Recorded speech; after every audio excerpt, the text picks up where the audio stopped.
Meu Senhor e meu Deus, creio firmemente que estás aqui, que me vês, que me ouves. Adoro-te com profunda reverência. Peço-te perdão dos meus pecados e graça para fazer com fruto este tempo de oração. Minha Mãe Imaculada, São José, meu Pai e Senhor, anjo da minha guarda, intercedei por mim. Bem, hoje é dia 12 de janeiro, esta primeira sexta-feira da primeira semana do tempo comum, e no Evangelho da Missa de hoje ouvimos o capítulo 2 de São Marcos, que é um capítulo que relata a cura do paralítico em Cafarnaum.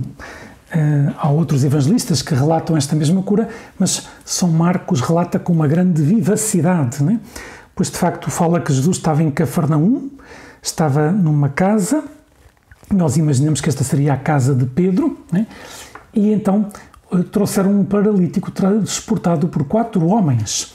E como não podiam levá-lo para junto dele, devido à multidão, pois abriram um buraco no teto e fizeram descer a encher em que jazia o paralítico diante de Jesus.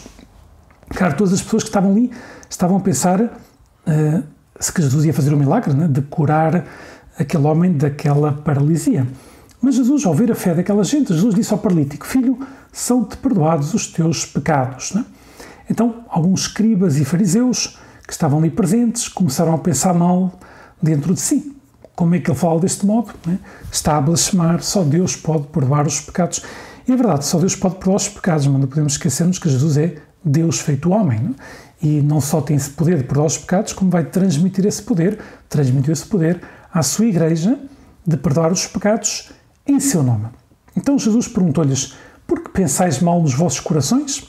Interessante, nesta passagem do Evangelho, Jesus revela-nos claramente que é Deus, né? Só Deus pode ver o que outra pessoa está a pensar, né? Isto não é possível nem aos anjos, né?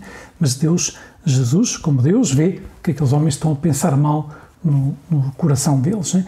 E pergunta-lhes, faz uma pergunta: que é mais fácil, dizer ao paralítico os teus pecados estão perdoados, ou levanta-te e anda? Claro, a pergunta não é fácil, porque é evidente que exteriormente parece que mais fácil dizer os teus pecados são perdoados, né, do que levanta-te e anda. No entanto, é claro, uma pessoa pode dizer isto, mas não perdoa os pecados, né? Só Deus perdoa os pecados e os sacerdotes perdoam em nome de Jesus, que é Deus. Né? Mas, de facto, o que Jesus nos está a dizer é que para Deus é muito mais fácil dizer ao paralítico levanta-te e anda, e que custa muito mais, digamos assim, ou exige muito mais esforço de perdoar os pecados, porque Jesus perdoa-nos os pecados sofrendo na cruz por eles. Né? Mas além disso, Jesus nos revela uma coisa muito interessante, que é bom pensarmos nisto. Agora estamos nestes 10 minutos a falar contigo, Senhor, que é: se eu fosse paralítico e tivesse pecados, e todos nós os temos, se eu estivesse diante de ti, o que é que eu pediria primeiro? Que me perdoasse os pecados ou que me curasse a paralisia? Porque aquilo que eu pedisse primeiro é evidentemente aquilo que eu dou mais valor, não é? E Jesus, ao olhar para aquele homem, talvez o que via era que aquele homem com a paralisia, que não é um pecado, ser paralítico não é um pecado, é um mal físico, mas não é um mal moral. Jesus via que aquele homem com a paralisia podia chegar ao céu, podia salvar-se, mas com os pecados não. E por isso Jesus, antes de curar o corpo, cura a alma. Cura a alma. E esta passagem do Evangelho me faz recordar o dia 13 de junho de 1917, quando, na segunda aparição em Fátima, depois a Lúcia já pede a Nossa Senhora, relata as memórias da irmã Lúcia, já pede a uma mãe que tem o seu filho doente, a uma mãe que tem o seu filho na guerra, pedem isto, pedem aquilo, e sobretudo pede curas de pessoas que estão doentes, não é? E Nossa Senhora diz: uns serão curados, os outros não. Mas o mais importante é que deixem de ofender a Deus, que está muito ofendido. Interessante isto, não é? Porquê é que uns são curados e os outros não? Porque Deus sabe o que é melhor para nós. E às vezes a doença e as dificuldades entram nos seus planos para que sejamos humildes, para que rezemos, para que não nos achemos melhor do que os outros. No entanto, há uma coisa que não entra nos planos de Deus, que são os nossos pecados. Jesus quer sempre curar a alma. Pode às vezes não querer curar o corpo, mas a alma quer curar sempre. E por isso é que Nossa Senhora diz: mas o mais importante é que deixem de ofender a Deus, que está muito ofendido. Ou seja, que peçam perdão dos pecados e que não ofendam mais a Deus. Deus quer sempre, Jesus quer sempre curar a alma. E muitas vezes cura o corpo também, como faz milagres na sua vida.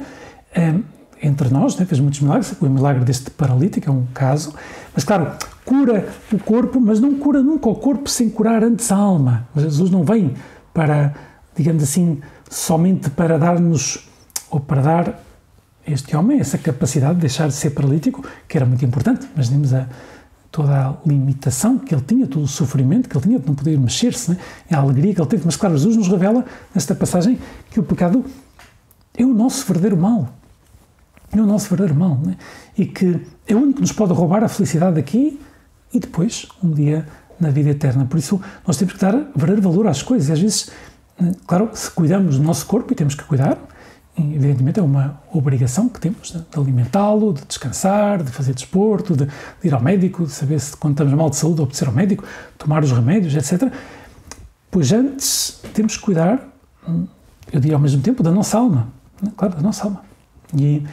E o que surge a nossa alma é precisamente o pecado. Por um lado, lutar por não ofender a Deus, e por outro lado, se ofendemos, pois pedir perdão. Né? Pedir perdão o quanto antes. Né?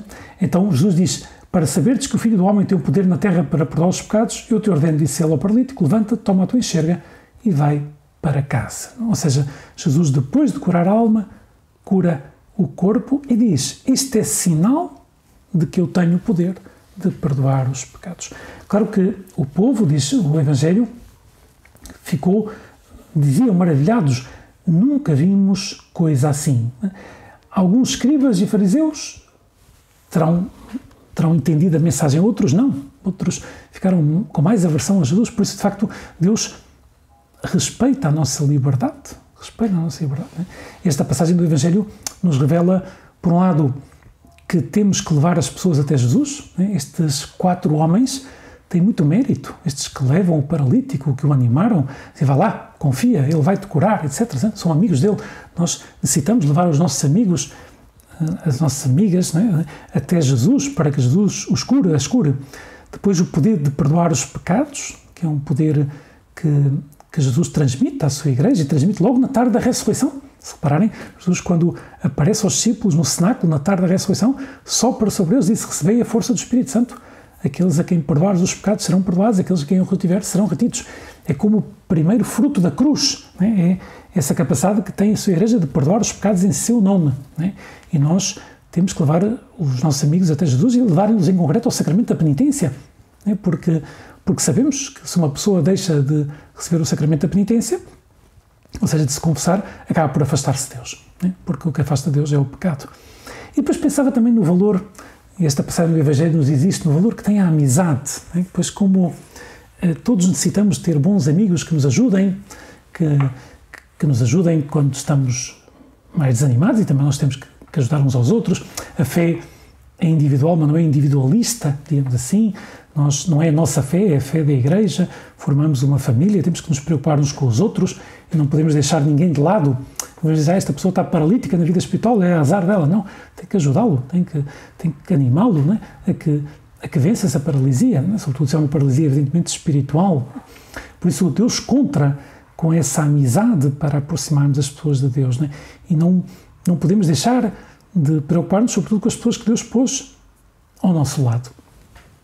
Por muito afastados de Deus que estejam, aquelas pessoas com quem convivemos, pois na universidade, ou na escola, onde seja, no lugar de trabalho, ou familiares, amigos, pois nós temos que procurar rezar por essas pessoas e procurar falar-lhes de Deus primeiro com o nosso exemplo, e depois com a nossa palavra, e depois explicar-lhes isso. É que há muitas coisas que não vão entender enquanto não pedirem sinceramente perdão a Deus dos seus pecados, porque a alma se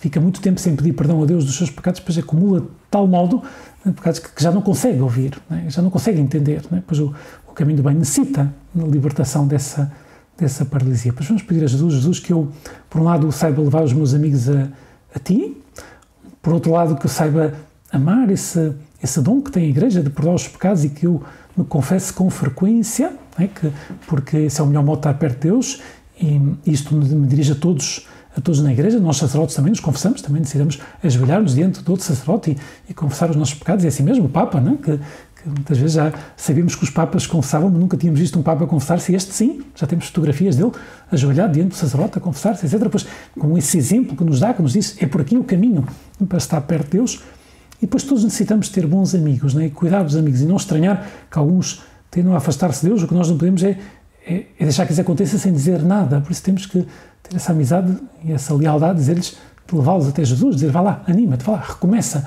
na tua vida espiritual, tu podes, rezando por eles, tendo paciência, sendo nenhuma, mas depois dizendo essa palavra oportuna, né, que tanto ajuda. Dou-te graças, meu Deus, pelos bons propósitos, afetos e inspirações que me comunicaste nesta meditação. Peço-te ajuda para os pôr em prática. Minha Mãe Imaculada, São José, meu Pai e Senhor, anjo da minha guarda, intercedei por mim.